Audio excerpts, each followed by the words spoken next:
Hi there, welcome back here, guys. In last lecture, we have started talking about flex styling, but we didn't apply any flex style just yet. We have just created this for boxes, and we have explained block display and also inline block.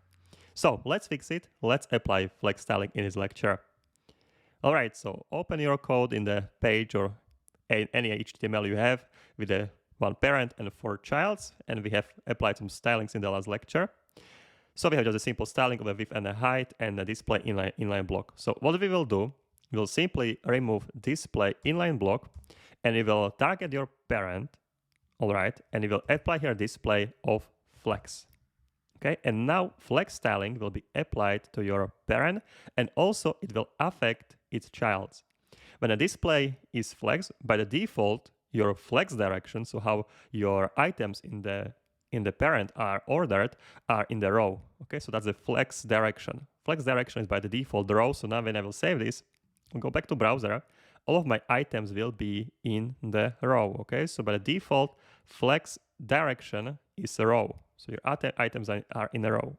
You can also change it and you can apply it to the column. All right, and then your items will be under each other. Okay, so now let's inspect our page. Let's see our browser. I would like to see now here. You can already see when you will hover over the div, you can see the flex styling is applied to this div element and is also affecting its children.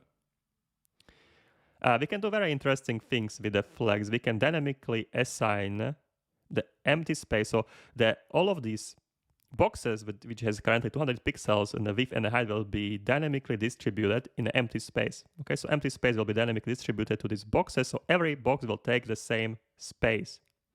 I will show you how you can apply it, but before that, we'll apply different flex directions.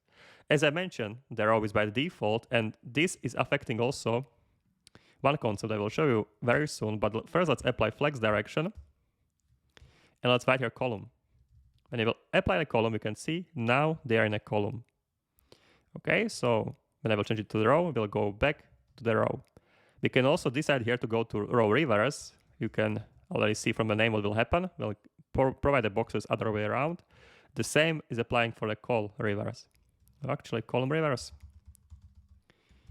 Column reverse. Yeah, okay. Okay, so now there will be also other direction. They will be not in this case because our width of the container is not large enough.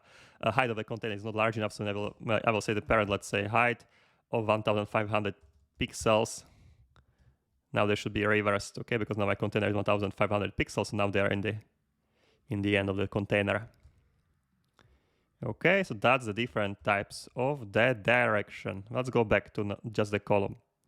There are also two concepts. It's important to understand that when your flex direction is a row, so that's your flex direction is in a row, also the main axis is now horizontal axis. You have two concepts. You have a horizontal axis and you have a vertical axis, right? And a vertical axis.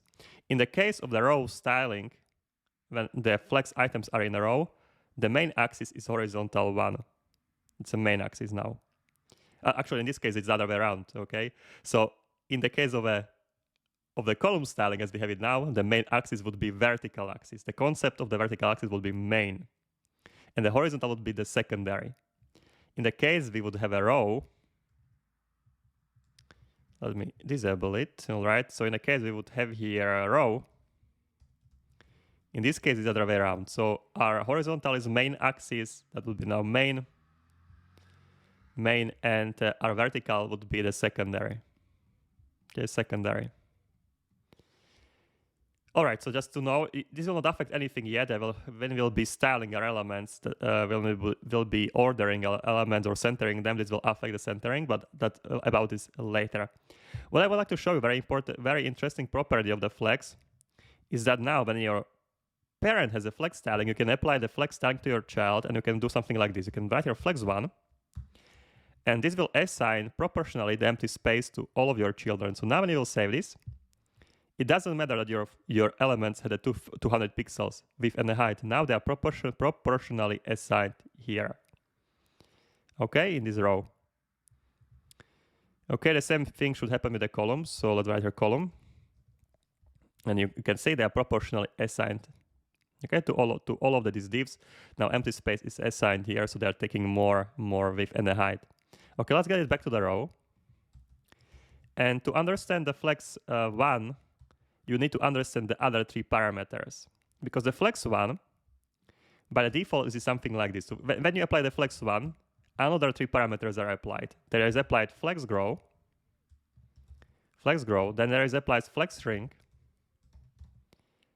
and then there is applied, but that's the optional parameter. There's optional parameter, and there is a flex basis. I think that should be the flex basis. Yeah, flex basis. So these three by default, and by the default, when you will apply flex one, flex grow is 1, flex shrink is 1, and flex basis should be 0, if I remember correctly. Okay, so we need to also talk about this separately. So now let's comment out flex one. We can a little bit forget about it. We can apply only flex grow of 1. When you will apply flex grow of 1, all of the items will grow proportionally. Well, it will have a similar effect as the flex 1 actually. You will see, because also in the end flex 1 is ascending the flex grow of 1. So when you will see it, all of the items are now proportional. What will happen if one item will have a different grow as the other ones? Let's say my first child of the div will have a different flex grow. So how can we target the first child? I think we can do it like this. We can target here child and simply column in the first child like this. And I will assign the first child, so my first div will have a flex grow of, let's say, 2. So proportionally to the other elements, we should grow twice as fast. Okay, so let's save it. And you will see this element is now bigger one. Okay, so that's basically flex grow. I will assign here 5.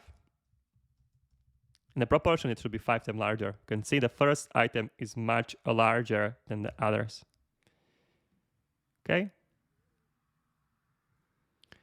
So that's the flex grow. So you can have multiple elements in the row, and every element has a different flex grow. It will affect how much space the element is taking in the entire container div. And that's the flex grow. With this, we'll finish here, and in next lecture, we'll explain the different parameters. We'll be talking about the flex shrink, and then flex basis. But basically what you can do, you're completely fine by just writing flex 1. You don't need to worry in usual cases to use your separately flex grow, flex shrink, flex basis. Okay, so let's save it here. Let's continue next lecture. Let's talk about flex shrink. See you there, guys. Cheers.